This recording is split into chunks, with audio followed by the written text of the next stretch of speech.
Kennedy on Agyapong ewo Savannah region na waka sembi ose say ono a leader of the New Patriotic Party NPP na oya flag bearer for the New Patriotic Party NPP he will never chicken out bibi anywhere bebo no hu ama na dwane asesa ne ne ama dwane agya ne domo a wo mo aka wo ye bearman ti said ye besi bia no obegina ni mu to make sure say the party NPP ebegina yie na se empo aba na ya bobo na ohun se wadi ntwompo a se intentem wano ofa ne ama adwane e ma chese party no ne ebesi bia nya na asem de ensida he will never chicken out ma yentie yewura ken ohene Agyapong yewi a yebedi hu enkomo na yakọ anim the mesro me the way I see do NPP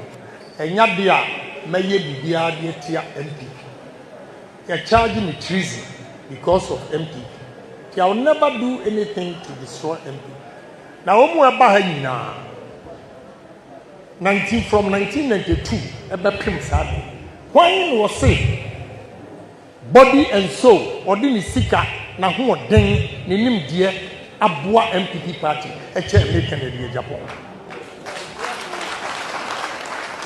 na me kura ni wi a na makọ akọsẹ no ana ye party ni timisrem obi obeba bia wantimi yanka adwuma ho asem na obeka kan de Agyapong onye presidential material onye say no let me tell you we need bold men ehia kukudrofo NDC for etutura sem no wanya obi anani eden na wantimi anko face NDC for ye besa opposition the mesra munya kukudrofo until say ye be kai the last constituency say me ye presidential candidate I will never accept defeat. I will never accept defeat until the electoral commissioner comes out to declare. I will not. I will never accept defeat. Ekuna ye kono ehia bema a wo mu beta yachi enye sa wo de ye boy ya na mu dimirika ne mu adwane no makosi segu no enye sa na ye election in Africa to vote for a bold man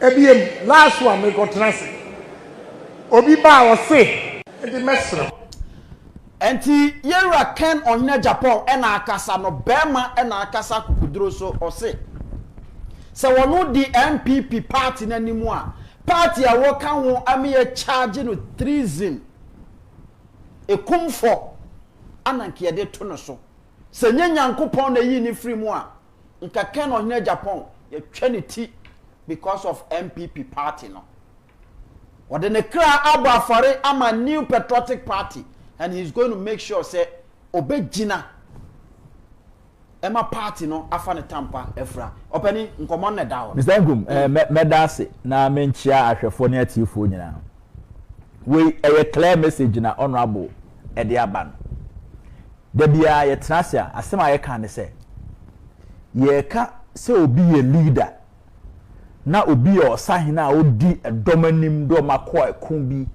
se election mu a wo attitude ni behavior no won sunsu aso wo chidifo no so eno ho asem no no abo ken and let me link it straight away to the 2024 general election.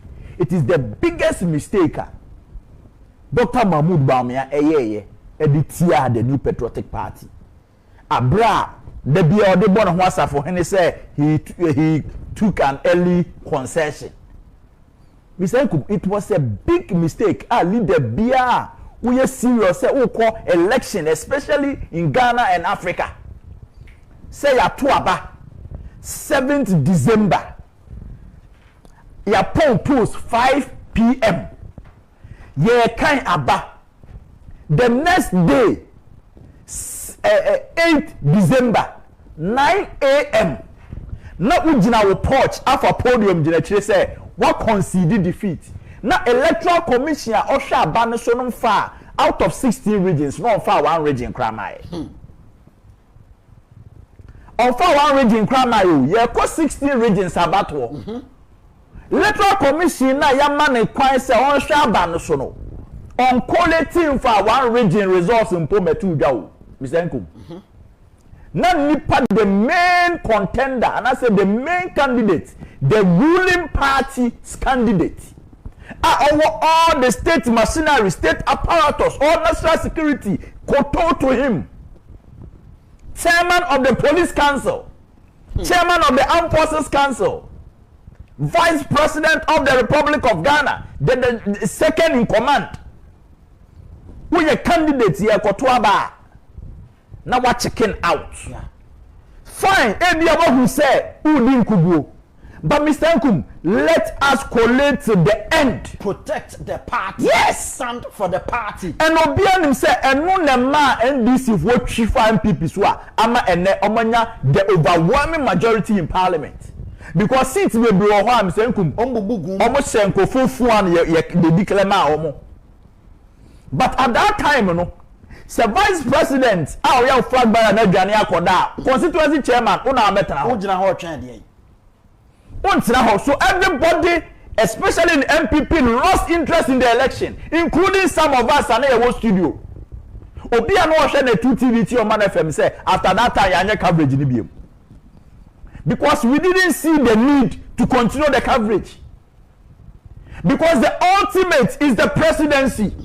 So if the flag bearer has taken out, telling us say or no there or per se or make or the policy receive in here say or take early concession, it's a mantra or nama and early concession in the to the disadvantage of the party. And that is a big mistake and a great harm of Dr. Mahmoud Bawumia. Professor Mosu Krampa no see or yasum he no krano one check. Yes, Mr. Nkum. 2016, now President John Dramani Mahama was the sitting president. And on NDC and call election. That was the first time in the history of Ghana. Agyapong sitting president a losing election. He knew he was losing the election. But what did they come? That is where the famous comfortable lead came in. At that time, NDC had realized that they were losing the election. But the whole and then NDC had a press conference and told the whole world say they were in a comfortable lead. Yes. So they know that NPP would misbehave, but they are still in a comfortable lead. In fact, President John Dramani Mahama had a press conference in his house and briefed the press say they are leading. Yeah. They've won parliament. But now in actual fact, he knew they were losing. National security had given him all the briefing. That's the elections here, Mr. Nkum. President Mahama that time in 2016. What are you talking about? School. You must understand the concept of what you are doing. A decision say leader say me name in call for ko baby a. Me na me the last person me kwa akoda. Yes. Mo bi an comedy the last man standing. Yes. President Mahama anje antumu da biara da. And because of that, you know why? Sitting president. Now, Charlotte say as the EC returning officer for the presidential election couldn't even declare the election. Charlotte Osei declared the election on 9th December after President John Dramani Mahama had taken a phone to call Nana Akufo-Addo to congratulate him, say, Nana, you have won the election. And few minutes after President Mahama's call to Nana Akufo-Addo, Charlotte Osei came out to declare the election for Nana Akufo-Addo. Because why? The commander-in-chief of the Ghana Armed Forces says, hold on. Electoral Commission does not operate in isolation. And election results has national security implications. Exactly. At the moment you declare somebody as the winner of the presidential election, that person becomes the president-elect. And the state owes that person the utmost security. You have to provide security for the person. Here is the case that Electoral Commission, the commissioner who is the returning officer for the presidential election, had not declared anybody as the winner. then you have a sitting president who is a flag bearer, has considered defeat. So at that point, I asked myself, what was the status of John Dramani Mahama? Electoral Commission declared so a winner. So he wasn't the president-elect. Meanwhile, the vice president, who is the leader of the party going to election, has conceded defeat. So automatically rendered President John Dramani Mahama then as the president-elect. Yeah. So national security had to just switch to his place and provide security for him. Meanwhile, the Electoral Commission had not declared. Wakwakoje Electoral Commissioner Juma. He has taken out. Obian Howasi Street so. Senka this time Otiako Nyaso. Senka na NPP before TSC Chrome. Jubilate say ya winning NDC for so TSC Chrome say ya winning no makwa clash na ntokwa. Then you come out to say with that one. But Obian to Obi after na nkofo story kwese da no Paul Mutwati. Yet I said Kamamud Banya on the porch. Why are they on the porch? Yes, on the podium, I see her. And then for now, I see Chairman Timo, Kodian and Chain. Hey, and then I see NPP winning election and I feel basketball. Sunday on a pan out clock and go for I got to Abamawa. You're quite sorry, Abba. You're quite sorry about the head of your was the way down the coffee. Big crap or sure, Mumpa. Let us say what took out while I want to park or down. Just what job. I'm not done promoting some me a bro away a job city a few months. Party no missing a home come. Officer election no is all about say mena me what I be chibro phone na mena me Adam Smith na e dia economy adiagu. You couldn't also protect the balance for the party. And they want us to take you again for the next election. Hell no. No way. Now MPP delegates. Oma who so osabere my de kwa kono obeye and no nabuke no hina Agyapong. And the status quo will remain. In the year 2028, we are present on Agyapong. That is what Honorable has told you. He is the leader who doesn't care about anything. The bus stops with him. And he will be with his people until the last ballot is counted. Honorable Ken Emeye leader Obedu and Makodiakope fame. About fame, nobody in MPP. Including Anakufuado crying famous Honorable Ken Agyapong. I have been at a program where the Anakufuado then, a sitting president was there. Honorable Ken entered the place and everybody was running after Honorable Ken to go and catch a glimpse of him. So he's the most popular person in MPP. What did I say? And he is not looking for fame. Baby, Ken Agyapong maturity biano and go for bon content kwa no. What did I say? And this is the kind of leadership he's seeking to provide. And everybody must support him. This time around, MPP is serious. We are not ready for any wrong lectures. We are between concession. We are winning. You see, the key word is either we win or we win. We don't care about any early concession that you made. It was just for your selfish interest. And this time around, MPP is voting for somebody. They declare MPP a winner. Thank God, MPP a loser. So be it. But we don't want a leader who will take that decision ahead of all the parties' interests. Because of that, on one casa, decided this very contest. The truth is that Mr. if you are looking for a leader, I'll see you are a honorable Ken Agyapong. Yes. A case closed. And that is it. This time around, we are serious. Even the 2028 election, we cannot go without Honorable Ken Agyapong. We are more serious than serious. You see, the way we are focused and how the delegates are accepting Honorable Ken's message and how they are all running after him. This is the first time when people delegates are drinks discussing how they help Honorable Ken's campaign. Yeah, this is the first time I've seen it. And going forward, so be it, Mr. Nkum. Honorable Ken, the never call. Power number. I'm the doubting Thomas is now. Almost honor. Madrid say, yes, I'm trying. I know I said, I catch you. You are not doing that. This time around. It's Honorable Ken Agyapong. We are not looking back. We are not looking left or right. No curve, no bend. He's leading us to the promised land. Mr. Nkum. Opening factor. That is Albert Asmani, the political czar. Meneno every and command me person me no edie no.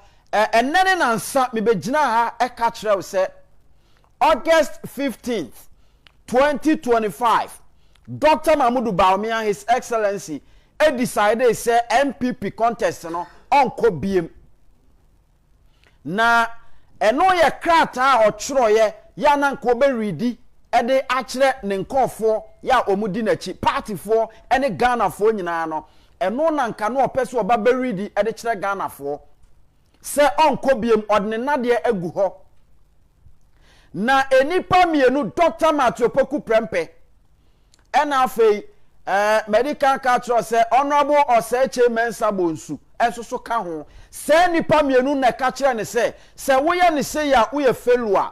It is because Dr. Mahmoud Bawumia and a research team research say contest na obeko no e favor no anase ekosen na report on the man back no e kire ne say em favor no etinka one sign achi esanse wokomu okotu sika agu but on wini because party delegate no esio madwen po say esese ade nipa foforo e na eko na nipa foforo ya de na eko no nso eye ken onhene Agyapong ana ye de no eko enu nti ana no nkopeso otwe ne ho esan na mebeka asasem we meka kire say nipa wode ma me no memmo ni din de emmo ni din kina na say nipa no ene eye Dr. Matiopoku Prempe ena afei eye Yero Oseche Mensa Bonsu one Dr. Matiopoku Prempe omumienu pe ene hyiaye ene oka kire no ene oka kire say Debbie doc don't take that decision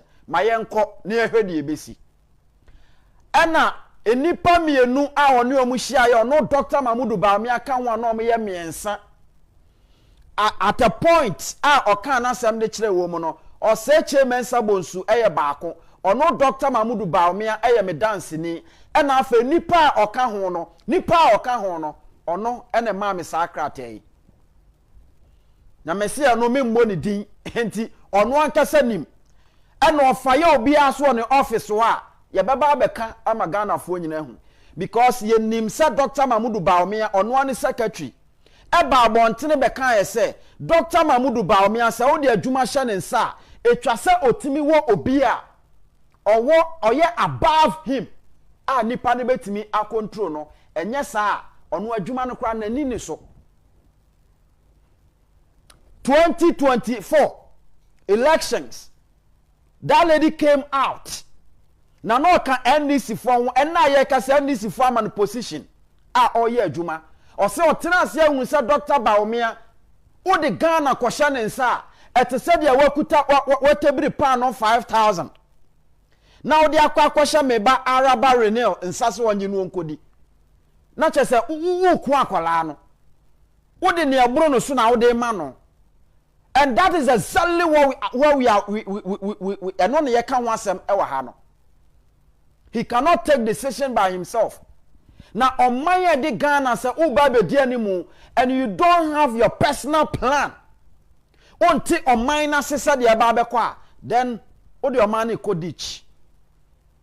It is enkoye Beman power no to taking the own decision and Dr. Mahmoud Bawumia by now wouldn't be part of this contest. Trust me. Because ono hwe benkum hwe ni fa hwe na nim hwe na chia in favor no M1 no as a party ni timi move on but se party ni betimi move on a party ni de ken on Agyapong and na echo and now enno amigina ha ka kire wo say NDC ama national security I survey 4 consecutive times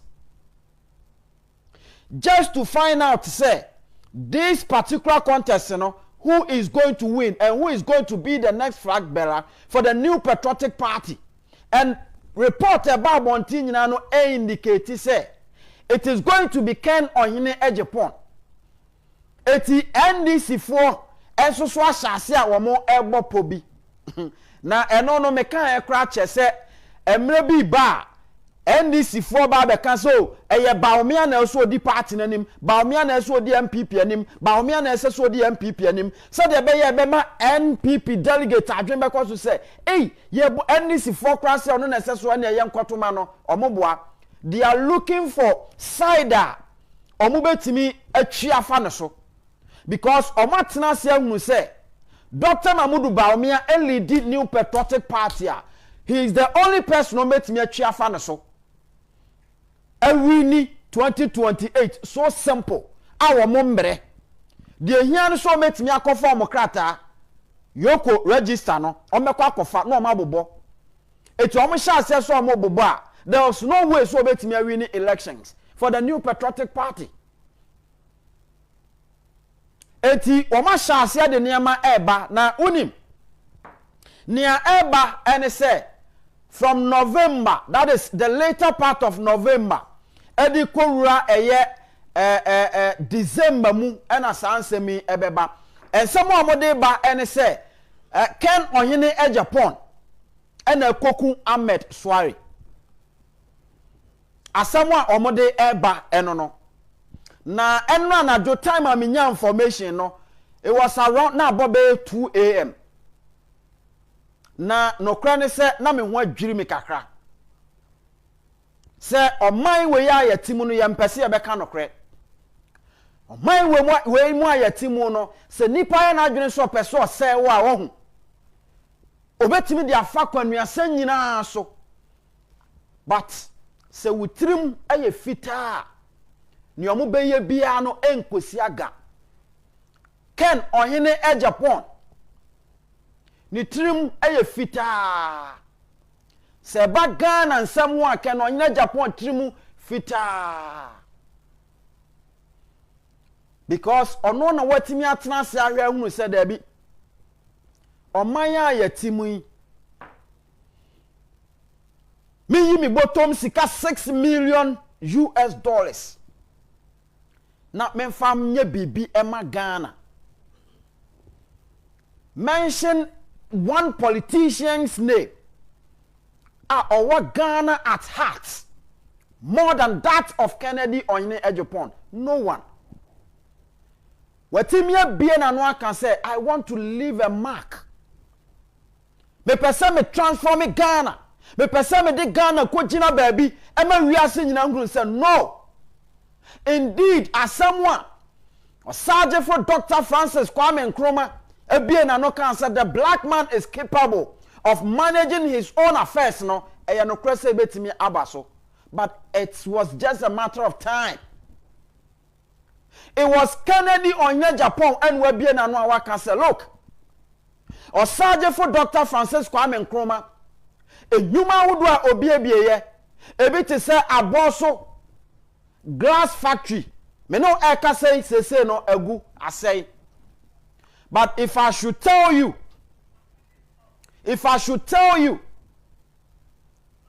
bottles are Ghana for ekra from China eba Ghana ha. Ebe yo nwanwa.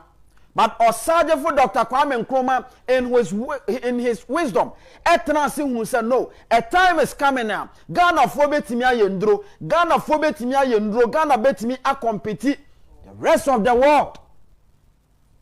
Na sabra no si ahwe yi a emfaso say etna memu no, ye de bekwa akoma oman foforo. Eti mayen kase anya ye own bottles e wo Ghana ha.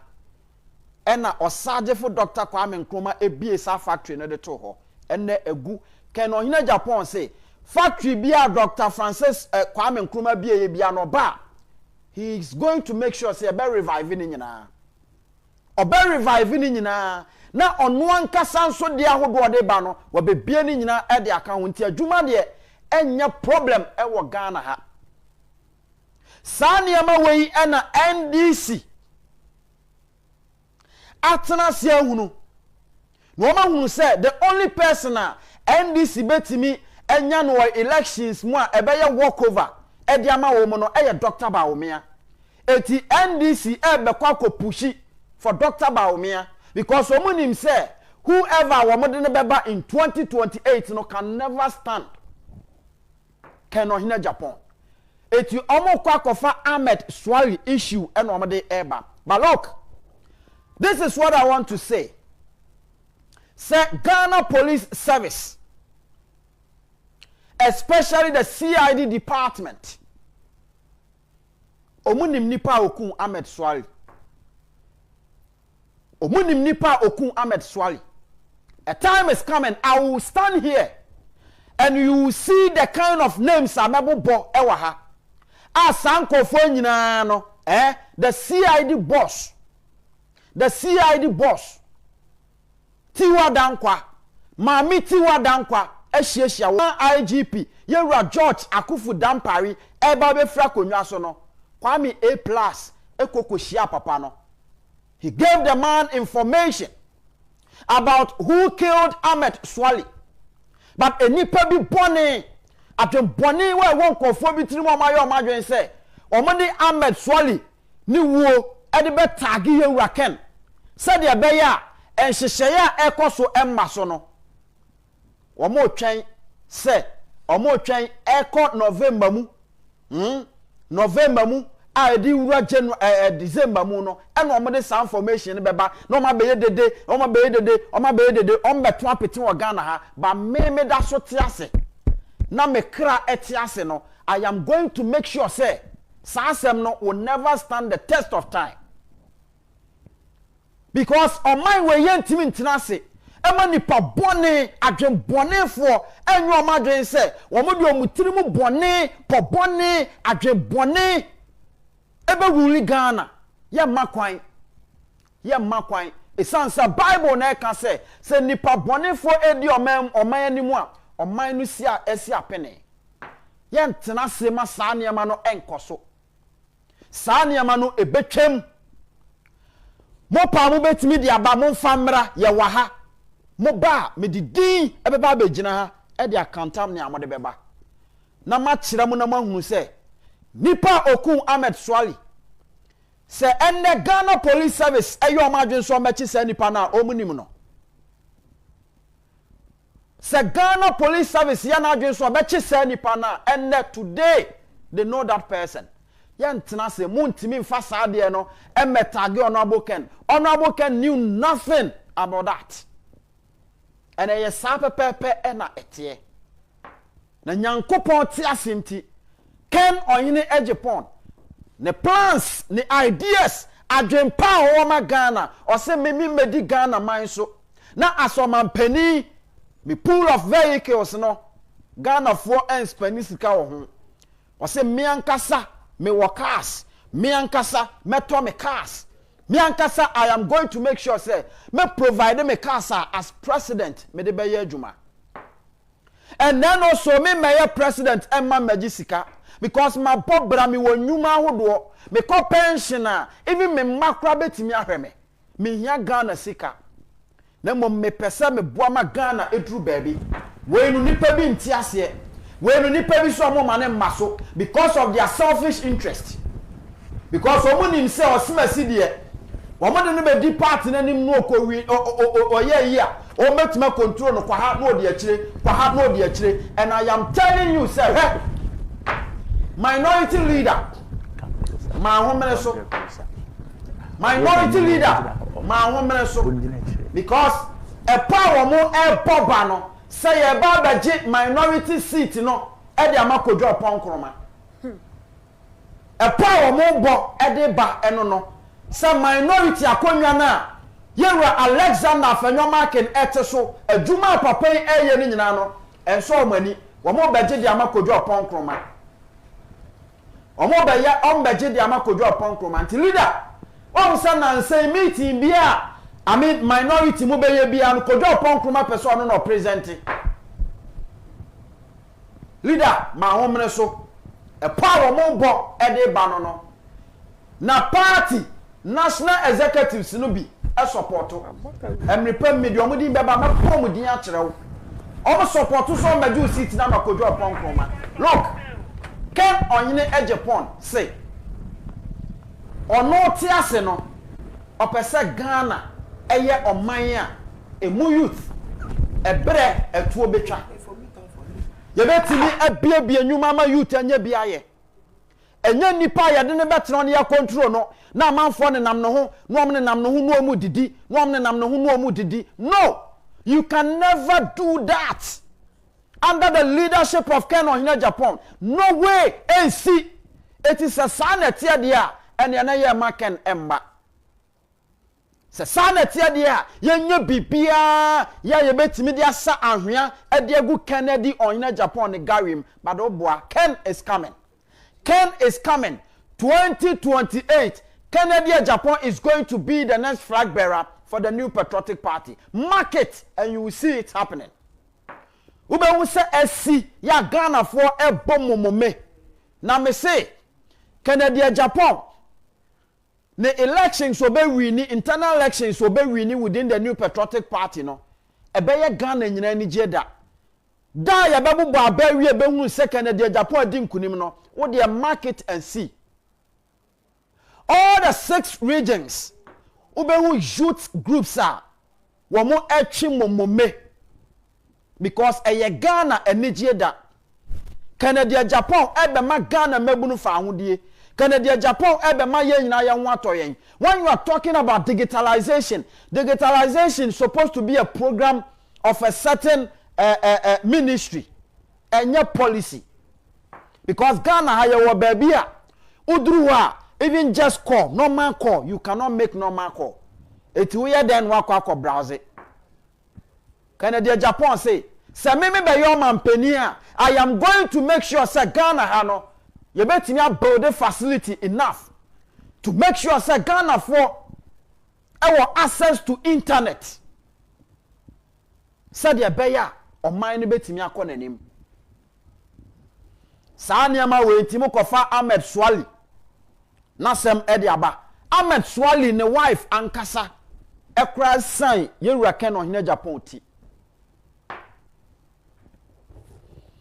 Ewi ase no se woye wadwene se wo de adwembone ebe nante a won se ken ohine Japan wuyi ken na wuyi Brian Agyapong omumienu no ena obehu se ampa enkofo no eka bibi idea bi omo wo ma Ghana omo aka ebi nso nam ena omo de omo tete omo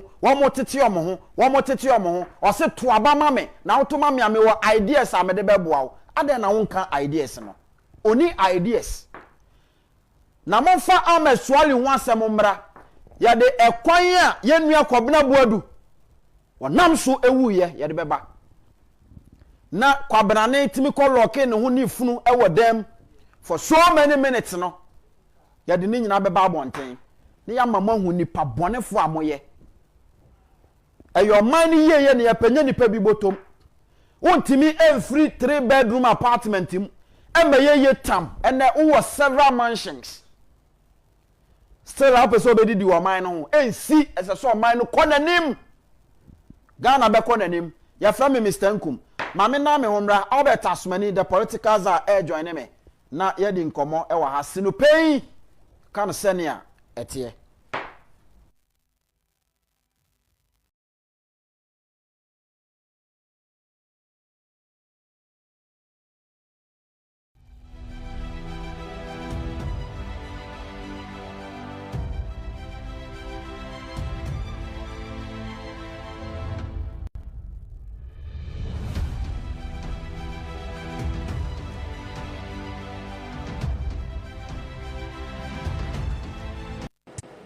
see opanyini mora we pineapple abrebe ani kube Ghana ha ye ni abrebe wa ha Ghana ha ye ni kube wa ha ensi abie we ye importo we na me kire se wotu abama Kennedy Japan I will make sure say ye ni ankasa ye wo machines a ye di produce abrobeno eni kube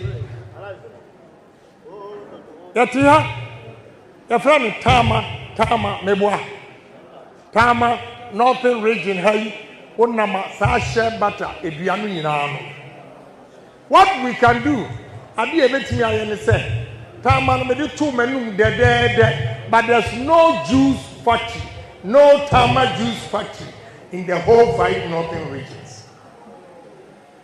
What we are going to do, what we are going to do, ni say that the time before so be Shabbat, ye be you, that you mix it, abrobe, and now kube. and have this juice factory here. Enti see our yam storage, near yam chips, near yam processing. And how many factories? And you know, yes, some factories we were high, and you're 9. Mesram. Many are non paying for Amotia. Mesram, mommy, one chance to pay. One chance to pay. Second, Agyapong. Everything are creative jobs. Among the youth of this country. I'm paying for my house and paying for one baby. A dear pa natural set was some NPP party when you're a free.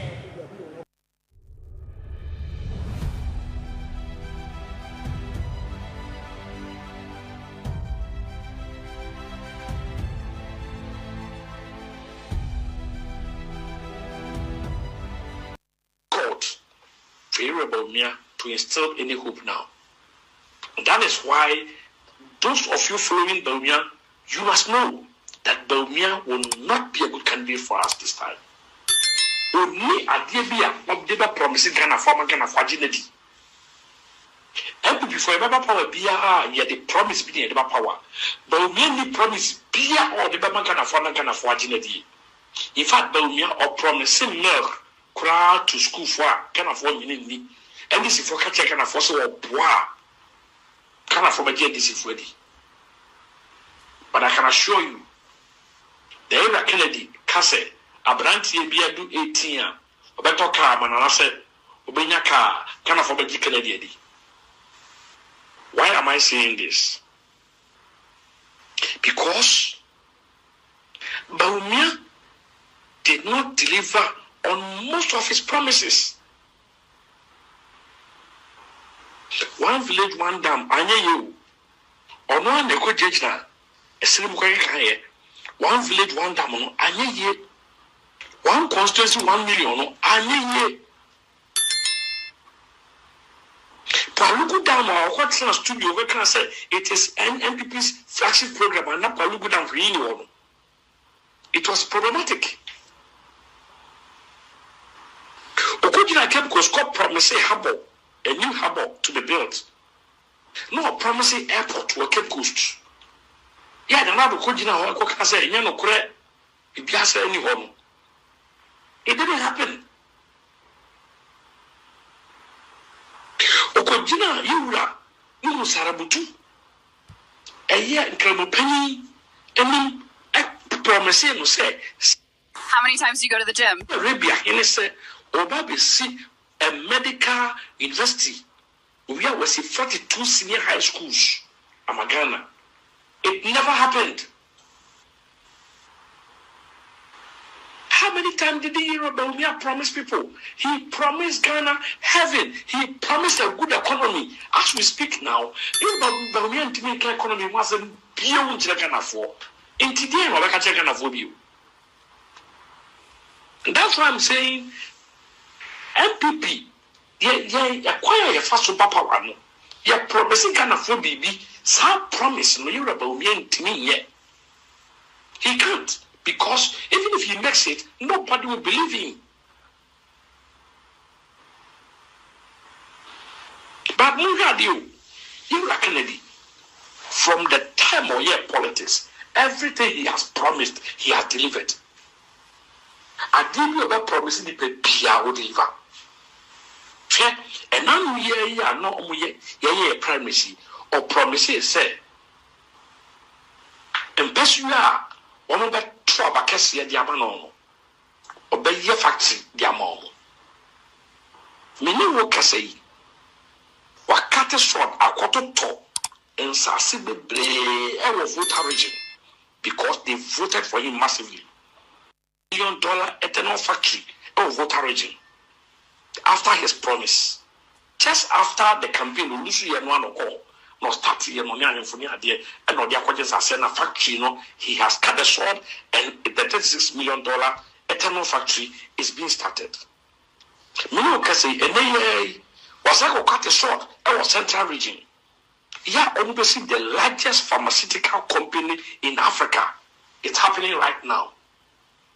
He's cut the short today because Central Region was also a base that supported him. So anytime Bianwa Papa Oba make any promise Bian, he delivers on his promises. The question is, if he said, "You lose you ya mama bayi," me from chow. Mati sen kremu fobe ni phobia babonti abeka say, "You know you say yantu aba ama Bawumia." In fact, some of the clerics are even openly campaigning for Ken and openly saying they don't like Bawumia, not because he's a Muslim or not because he's not a Muslim, but because one should say, "Why ye may be a one crowd they cannot identify with him." The Babucho, what to say? Kusasi, phobia Pia Bodiaka say, only a mistake, Jaffe, ever told Bawumia. One more, a quarter, aba 555. Yeah, can be numia 0, and was slim horn. Yeah, yeah, but 2 men, 1, 2, 0 by eno. The Babucho, what is all about a Picasso no? And ye be a Central Region for. About Tabeka say, "You know, you see Anto Obama, you Bawumia na if I would chow Russia for me, some 2 million here. Nasabi say, quiet da. Eta, ne Quansania Dina, almost a bit. See, yes, I was going to come so be a move on to me. Move on to me. Honorable Kingsley Abuaji Jedu join me now for yedi nkomo and nkomo ye ba bedi no yewura Ken Ohene Agyapong ne agenda a esi na ni so industrialization say obetimi abema adwuma ebugana adwuma and adwuma eti say ora ba bia onam na wakofa honorable ekuta ye friend say nia no okuta ekura friend say champagne na champagne na ekuta no and o ka kire omanfo delegate na ho ne say look aha savannah region and sase mutumani a ene da hoyi mu pagya muti a asase ene wo hoyi ba bia mo befa bia asase nie na ne ekuta me mu nyina ma hu o se an ye nyina ye hu o se nia yede ye saade we pineapple abrobe broni be kasa pineapple eno an yede ye na nti pineapple no ye ni nsase wa ha ye betimi adua bi pineapple no kura bi kura de kura no chese ya ye nim ni ayede eye eno se momma me akwanja ma mimi bedi NPP party nanim na o reckon Ohene Agyapong nanim na we se de nani abere o se hwe momma me last chance momma me chance just one chance na muhu ekwan a mefa so ema Ghana enyuma aba ema mo ankasa mo ye delegate no mo amatimi edi ho adanse we ni nkomo a ye beto aso na afa ye di honorable Kingsley Abuaji Jedu a former member of parliament edema babiani anwaso sanso and oye former deputy health minister afei osanso a former regional minister talking about a western north region no ono ene obi odikan a wodi animu na adwuma a oboye no ne manfo ehunu ye nti o se papa se wo ye connected there yen so ye connected enti ye nyina no we are coming out with a product of economics ne nyina no eguso a eko nanem papa bibi aboko de adom ne mpaibo wota ne si wono me nsu ni enti fatakata na de di ka ma me musa constituency etesen nyame adom constituency eboko eho ye wo hu nipa bi ye se nkom ko bubu nnua si kwan no amfa wo hu de nyame aka no no ane bebam na nipa bi adwuma makoye nyina no adwembone wode asi akire wo bro no ne constituency da wo ntimi nko na wo ye papa ko wani mu mbanyam eno no asembe kre na me wo principle bi esisi ye beto aba na hu se enipa bi inse so obeka policy obeka de obetimi aye na ne candidate betimi aye no na odi atem o attack ni pe di campaign ni opponent campaign ni ma na nim se nipa ni lusu na o lusu no no se wo lusu hey na jeze ayeso obi a nsuo afa no bibi obehu bia no okuso so bibi mu in the hope se bia ne ba ku bi atimi ajewo asem oye ro se chairman sabonsu why very confused why so obi a ne nantwi ayera o se kenten kra butu ho a no okubi eso na nantwi nantwi be ko kenten ase asem be nkra ni eti honorable atenase ye bedi nkomo wo a wo hwe ye etie ye no ye ne wo na eye adwuma nti ebere so a ye bebie phone line so beba no aba be se no pen na ya to aso akwa na fe o messages ene o comment ahodo nyina no ma ne nyina emra na ye nto aso na menim se o kan ye ho e wo Man FM so enkra pompuni mantemu afe Asante mantemu eye Ash FM ena Nap Radio so mfimfini mantemu ho nyina no fa dwumade no live afi other foreign platforms enso so no transmit show no live and colored ya de ebrewo ye frame Mr Inkum mene honorable Kingsley Aboaje Jedu ena ebedi nkomo papa de kai mami misa campaign ho asem campaign no ekosen sene amohunu no saa na ekosem ubedi nkunim anase motesan de na aba menu amedase ba memfa menni ka na wasese wa mame sa kwanyai meji se platform we dey platform kase tie kase wiase afa na nyina omohwe yen omote yene ti mechia wo mu nyina titiri wo ma ewa akwanya se ombeto aba ni bie na sabre wo mu dey emza ka bosu mbiensa ne kakra bi na abato ne du enti mechia ometo aba ni bi nyina na mahye wo nkran se de mo ka no itie na sopam ebeda mwasi befa akwanye so asa adamase se odo soronko amachire achire yenu yewura Canada Agyapong mi fi constituency ba enrachi juade ye na wotwe na if anything na se niam esisa kura esisa positively ese nipa dodo na eba ene wo hu na wo yaba ene nipa yensusu kura ye na nwe se nkombeba ne kura omo na eba omo nyina eba enti ade ne de me hu ni se ebe landslide on the 31st of January ebe landslide enti me nua a wote me ne wo hwe me ba bia wo bia a wa ye connected gina hopinti na se de Kristo share asuafo no se munko wiase afa na nyina enko ka sempa no na de obagye die no mo na su nse eja oba ne honkronkron din mu minua a wonso unyanye connected ase unhunu se o ba na wo man wadwena ye wontanta minua join the winning team join the winning team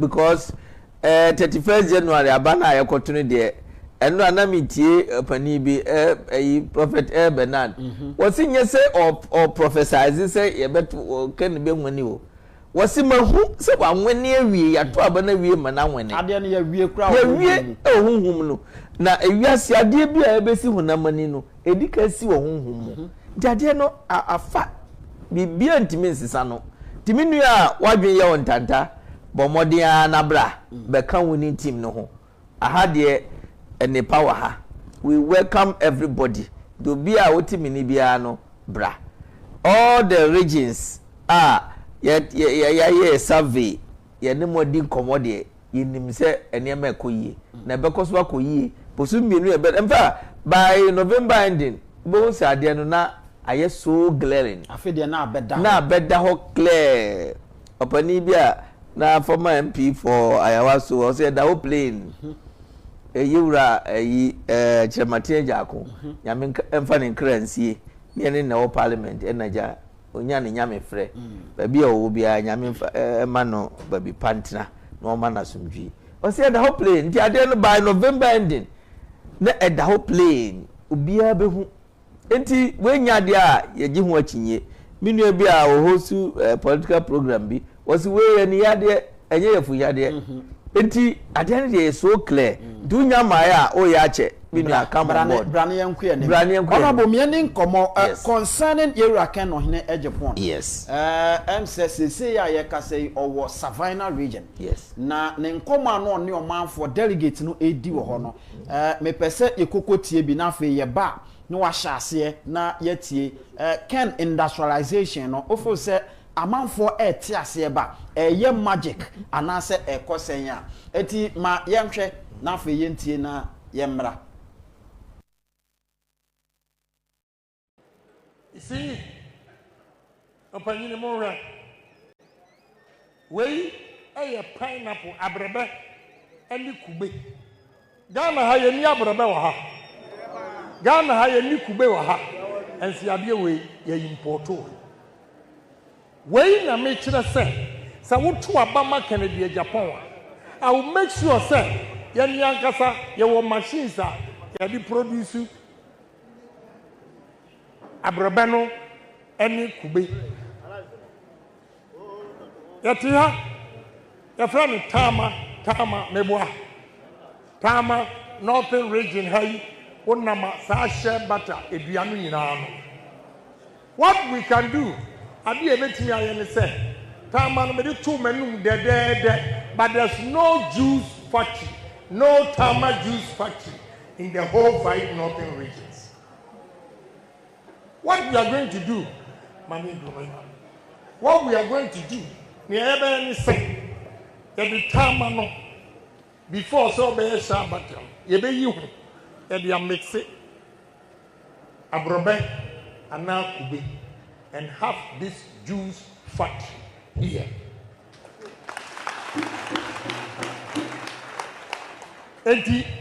All right, enti we Iraken on hene Agyapong ne nkoma a woni omanfo di e wo Savannah region eno na aba opani nkomo ni me ya de mama ni jikese wo kampi ayeye mu ne se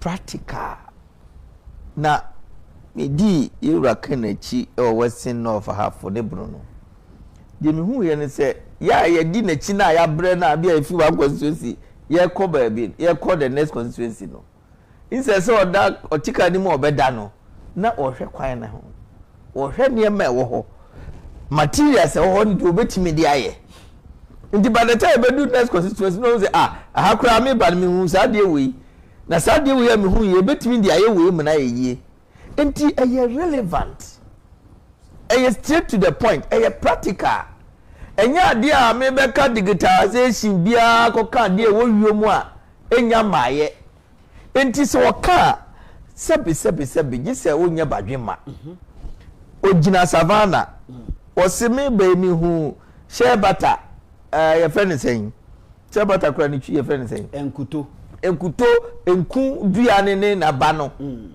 na we ne ye de ye be ye na ka we kiro na se wo se wonti ase a na die na pesa o kire ne se bia te se de se obi a onaye no so wada unyane na obebre we dey awada yes nipa no ono anim so na so fake so wada ndu be na no nyane no nti edia ema ye campaign ye so touching ne se ba bia bedu bia ohu ade a wo ho a obetimi and obetimi de aye na wa kire o se me ba me de be ye wi enye se bia kodu yi Savannah no ka se ko Western North ko hwe me be ye cocoa processing factory ana se me di timber be ye we da bi e ba ne sa e bia obi ti Savannah kura wo hu timber kese da no hu se ye di ni twa ni timber na e bia na ha ni de atwitwa gu ni de hibidie ba we de wu gina ho de wo krom ho no de wo mpotem no ene ode demonstrate se me de be ye we nti we wo ka obia beti ase nti ya de a eye pro practical mo man for ti ase na mama nti ma ti message be from ma Christy Iraken yire eya sema me won say nia na oka no kire say we are talking about a pineapple processing factory yes so it is ohwe TV no so adwane ya pineapple processing factory no yes. ebi na ekoso no yes. saa niama we so simple e betima ye ne Ghana ha na yetimi anya sika adenti na dadada yentimi nye because omo di animu no enti as leadership leadership oh Kwame Nkrumah that time was organization determines everything now it is leadership that determines everything enti obi a practically experienced in industry na also obeya just providing leadership sabi o ni nipa ebetimi aye our friends and acquaintances our business contacts Ghana for business community nso beginedi because when you be a waye bida oh yesi aye bida wo a yemfa akonya amada be yi adwuma we yi a wo hia school ansa na wa adwuma we che so bia betimi aye so wa school unko school asase pradadada ene da ho that's all so no etini honorable can eka no asase so de omaimu anyena etini ne besi saade we hu kwan nothing the only thing besi no kwan say the all can yen ni ento abama no because opani bi na oton na oton aduro wo bibi ni kumasi ka mu wasimodo de chira ne se obeto no wanom ana wanfa anye de mesi ye no enti de betimi asi ho kwan emma yentimi nya sa industries no emma Ghana for mrantie ni maba wanya dwumanya ne se yento abamakan yeto abamakan dia ene ne awie that is the only thing enti se uye awofo uye babunu wako school unko school uwa hodin even uye disabled uye able bodied na so bi beka we kirawo na se wo se anye ni honhuma be se o ma enti media menyi ni so betimi aye enti se meto abanama so na hwe no mento nso ne hwe na je se wonye serious we disabled cry drew baby a bibia eyi a ehihye to hoi na mo de ade fenfam ho de fenfam cry betimi aye bi yes enti no de kira ne se yenye gidie ne ento aba me ka se de na kufu ado bre ye pa ansa na ye gie di se oba obetimi aye free senior high school na emfie dumienu na ogusu bo ho dawro di Ghana for amutie simple de NPP delegates hwe bre ya ansa na ye gie di se na kufu ado ba obetimi aye nyame adom oba ye no wa na so the very first academic year na no the free SHS start year sanso na minim se industrialization ya ye ka ho asem yi se ye wura Canada Japan be ye president a wonpo de nya academic year asem oba ya no wa start wa shase enye se afa na me be ye document ya no promises bi omo ye na abisa omo a na afa na ye documents afa na ye policy no bosumi edunie ye nya hu policy ni mpo eni ehu mayi de ebomu ne de ehu de ye we de dabi ya bi ne ho asie ye oba apro ni nyina de oka nyina ye quality ebi bi so ti ho a ye document ne de ye policy no ndi esuani in January 7 2029 by March the first budget na dem ono aso sanso wo ne connections that's all eti mobilization of funds so any problem enti by March end na oye the first budget no ano ne dem ne start e be rolling out enti say ye start see factory no a start create jobs factory de nya de a obesi awi ansa na why yi say outgrowers start produce raw materials nyina na create jobs enti from day one enti enkoye say ya no policies ya afa na ye ko document afa na ye ko dwen ho enko wiase no eye na kufuado the policy of one day say one factory ya na atudi fufuro we de eya de a ya dwen ho time ye ko nyina ye dwen ho enemre wom nyame ya dom na January 31st obeye candidate na ye wo mre mfie be semiensa no ye be perfect document no I am ready for implementation because you nimsa you rakan ebe ye candidate ni dia ene na atadwe atide because you nimsa onya be ye candidate for MPP and the 2028 election ya woni awie enti ne ya start prepare ye ho I document ya ye bibia to be sure say come March 2029 no yewro policy no na o ka ma Christian na ma Christi e kan sem bi ne message no very touching enti me pese atiefo me emphasize na me obi a se me ka bibi na so bi ne kan ya na pese me acknowledge no yes ma me ne ye bo na baso wa bi onam bia nyame moa no mo ne ho ban na o ma na hoden ma ne nyansa na nyuma pa o ye adwuma so ani in fact ebi si da se obi a o meye ni kunu nu nyameye candidate o afa na o pre candidacy no na se bi o ma mi agba aboso no namu na o hia ni nuanom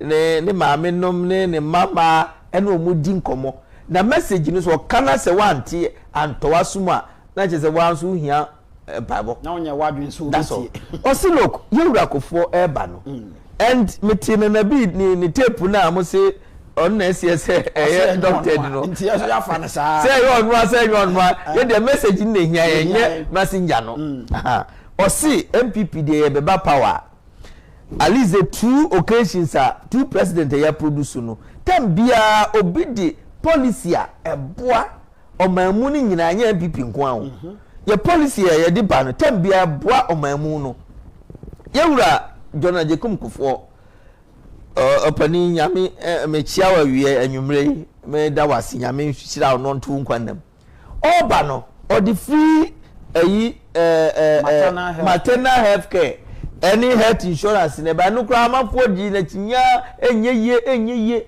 enko wiase no obaye no utimi yeye ema ye ayi health insurance no eboa omamu ni nyina eno achi no okoye free maternal care sebe bisankumu tiwe ushi ababa wa wi oba bi na oni gine ho na ne ko di mu agro na wonyem a oseme president mefa honka yes na wa fa honka hwe no fitama obefa afuro ekosi se nyame besoe no ena free maternal care kai embri bi atwemu ana emma oba yare no okowo yesu afrim yes meme na na no yesofo ye ni na ya bai frɛ no o mesen konko bompa ye na ye nkata nipa no so mfa no chese basa ne ya kitche no it was a problem in Ghana big problem because nipa no efa afura oni sika that time cash and carry system oni sika ode be ko hospital se eba de din na se okọ hospital kra na nyame sue no fa ne ho fa ne ba ni asa di teni no hospital ho se woni sika de betua di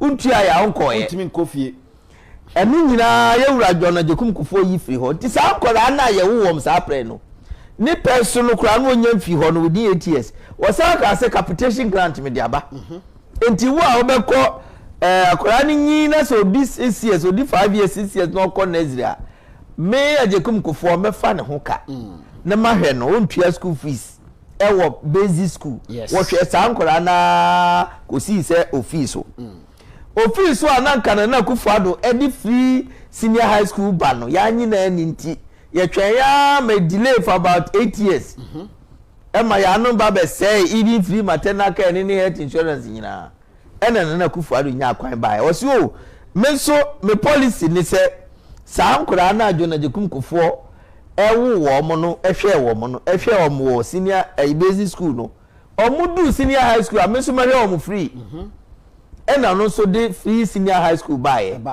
eno ka ho ema enrollment ye nyina yenim is over more than double yes amenne se obi a wonima de pa ne wanko school no ontimi mblemu se ebi a minister tin ne manko yes sa nkwara no bebrawie free senior high school no ebi akọ universities ebi akọ polytechnics ebi akọ your friend is saying universities awie teacher training college nursing training colleges amowie adwuma wan na se say me de minim ebi say yan mo asabi we tran krase adi MP we krase ye minister ho ne ade no yenim se de amanfo ho chi wo mo se oba wie school utiti wo mo wire mu ehwe oba mani wie school no tifie no onya adwuma anye ena abefo eniamane ma ya bai na oba se o ma me 20 series nkoto credit ngumi phone so na me nsumi ntimi nya WhatsApp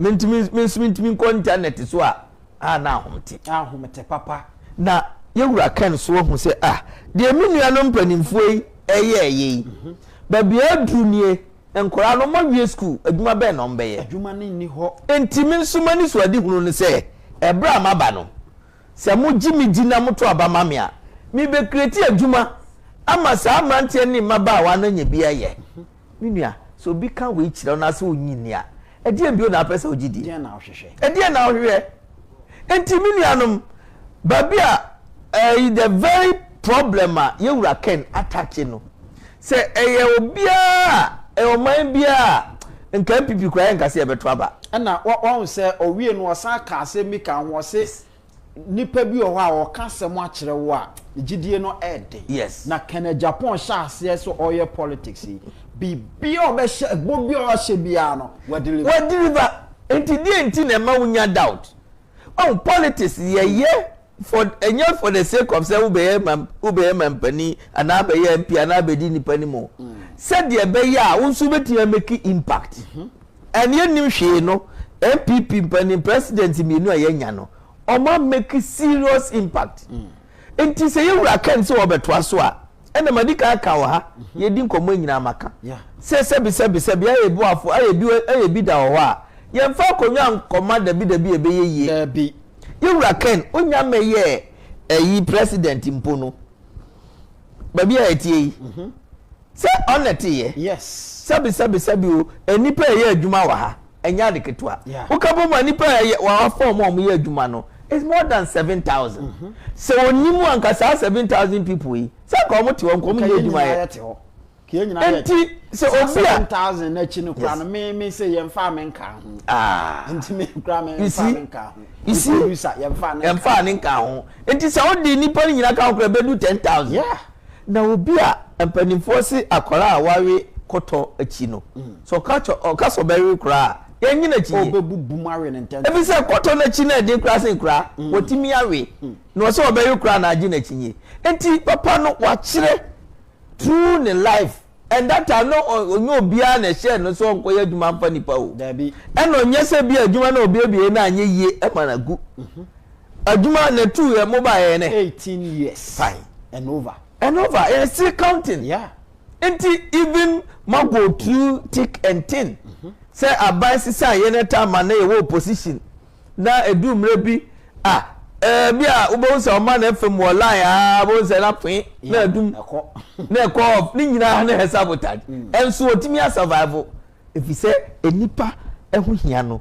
odwen nipa ho esese mrante ne maba wanya adwuma ye sebi o say sika yakra ne yiri ne mabedidi a sako betimi adawo anko adakra na kajuma wa biebie sako wa nka ba biodi wo na abia nwanwa kra nzo no abo unim say sa facility ya ye ka ho asemi no this is a multi-million idea amanfo di pesika ewo Ghana we dedicated the ama MPP se enye MPP adwuma odosro nko a owoma party no ya na o kirechemu me be na mitie me ni na ma mitie de oka se ya na bi mu bu ne fo se na papa na on kasa yie ni ade na o kiremu a wotiwa na wo se agu se obi a wodwen ni party ho obi a wodwen ni ma ho sebi mpanifo si konsuo na boy hina se mpo defend party no na nofum ana oka bibia na se de yekasa nyina ba se 30 minutes ni a pick just about 5 seconds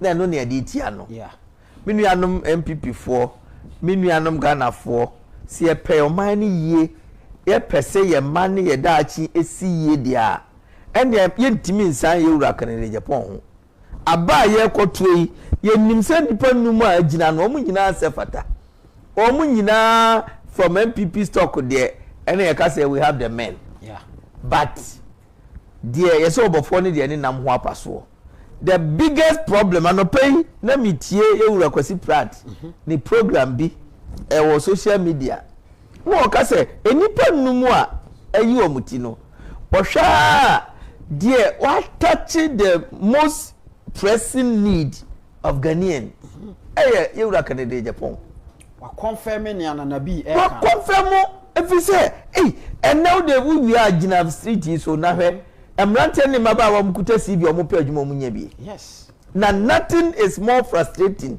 say esin say obewie school na wunya adwuma nya in fact because say ewura na jokum ko 4 pencil eno na ma yede youth employment ni ade baaye no omo ye survey who say a big army of young educated people omo ni adwuma ye no it was treated say a national security threat satan na arab APP wo Arab Spring na APP no entimini anom APP for ne Ghana for nyina yet time bomb so ene time am wie university na the whole Ghana ni pe wie university were just about 3,000 ene uko University of Ghana one course kura ni pe be wie ni bia na 5,000 until we are producing over 200,000 university graduates every year eduma be no mo be ye yentimi nya de edo mo koye it is obi aba with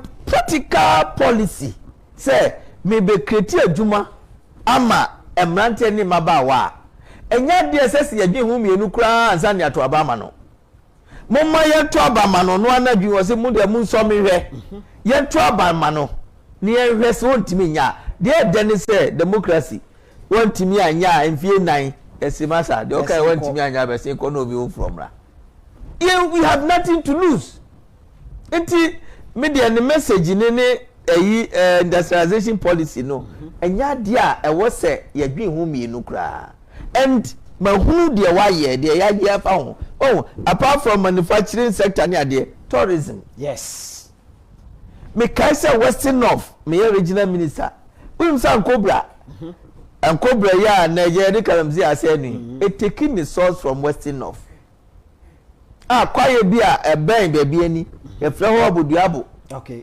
aboduabo forest no ukwa yesi yawa bi si ho sei ena nsuo ni fi aboɔ akɛseɛ nsuo ni fi mu puba enti egu yawa ni mu a na atene ene na be ya Nkobra no ebedu ayisi ni mu a big river yes se ukohia Nkobra ene si no se omo kabom that's all enzema that's all duru wa hu say yes the source baby ani in the bibiani amiaso be kwai nipa dodo say ni nim we big thing that's all ss o man Jessica hwe uba baby ani krodua mu ho a ye wo inland sea ensu kese tade a enwe ye ifa ye friend po kakraba because e ba stretch se po no eda baby ani old town sisi am no kase old town zongu eda ho sisi a we mo package na se wo se wo de ko abonti meduma ba behwe a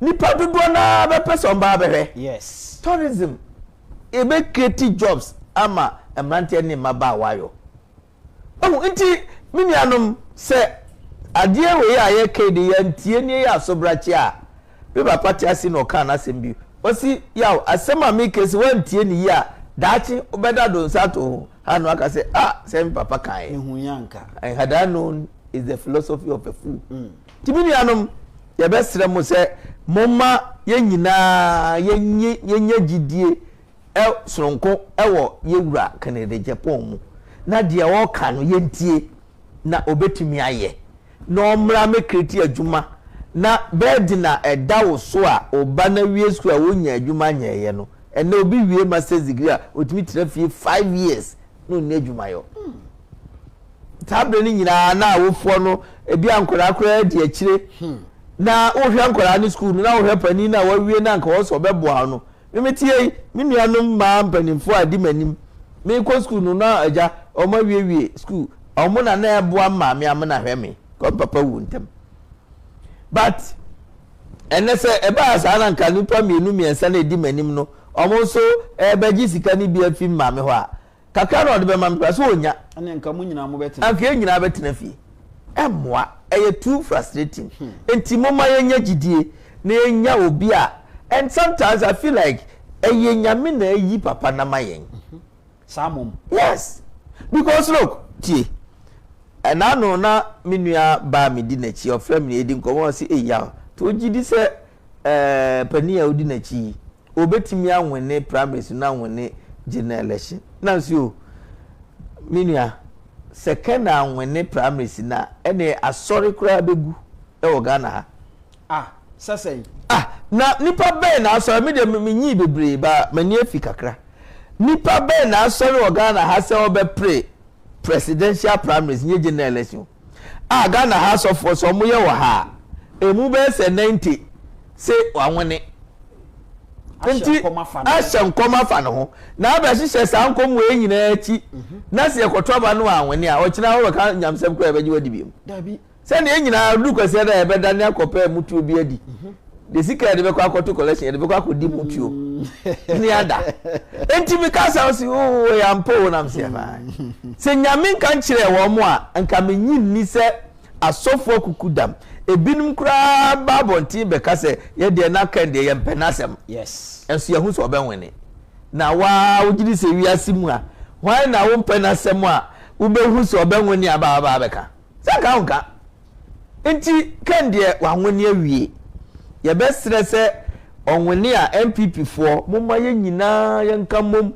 ne ye moni chidom asese de ye be ka se botaye ne kese pa no ejinamo NPP delegate no muso sese wu say honorable Canada Roman to be a delegate yes nka adwuma be experience awanye nke ya to watch nka na me kai said 2023 ye daye primaries no ena no mo ye mo presidential primaries no na me wo bibie ni na me ne mpanimfo bi kotena ya me nso mitwe me num nsa nti ne ekopa mutu bi adi tie to no so na abanu akoto de awie na msibo abanu me ntubi o si obi a waye MP waye deputy minister waye minister o sabre kwa waye CEO o nto abanu msi da bi o me ntubi they didn't understand o mu ntimi ntia se de ntia me nto abani bi msi me ntubi enne nyame adawoma ye nyina ya tubi anye de ya ye nyina wadofo meti ya me kase me gidi se enipa bebre etie me na o ma etie me no so o mo be convinced se de me kan be to masum amo mahu se ampa ehia se ye to abama yura ken efi se ade anye papa no me nkamfo mamo especially me constituency bibi ni anwa so be kwai na ko west north nso a bibi ni anwa so be kwai de ye twa target amaye ho me mpese meka wa ye wia mo ye ne form ye ne form ye wia woni unia jojo ze awon fret yo wan na enra me ni honorable me friend na wan peke ko no na me friend na bisa ni say ze say de ye je honorable kan won ye ba so ana say de obeka but no krani say adwuma amaye no nyankopon kra ma ne nye kwa definitely. Na NPP delegate say we are delegate you see enema ya ye kan wasem ene ne ye show with TV so ne ade amunyina mo hwe nyina no this is doable. Exactly so. This is doable. Yes. Because ye way na omanfo e wo baabi etimi aye a wo mo ton man yan sika bu wo so no eti eba ne sen na ye ne anyankopon ahira yan a me se enne anope ya meme ban honorable me see from ya me kwan no so me call manim kakra me hu se tomatoes yes ene siwa akwawe so ene siwa na chese tomatoes no aye emso bi na hwie gu ye na aso na hwe tomato no ne kese a enam sinti wei eba ne sen na nsase bebreba ye wei tomatoes crank ye kokra free bokin na deba na ya den na enyareho say ye tiga na ha with ye forest ai wo ni asase pa pese ye we nyina ni nsu ai we nyina na ye ko Burkina Faso omo man ni nyina ye desert ene ye kokra tomatoes eni eyi jeni ede bagana ye man ye ti ha ye ye be mena nunu kra so boy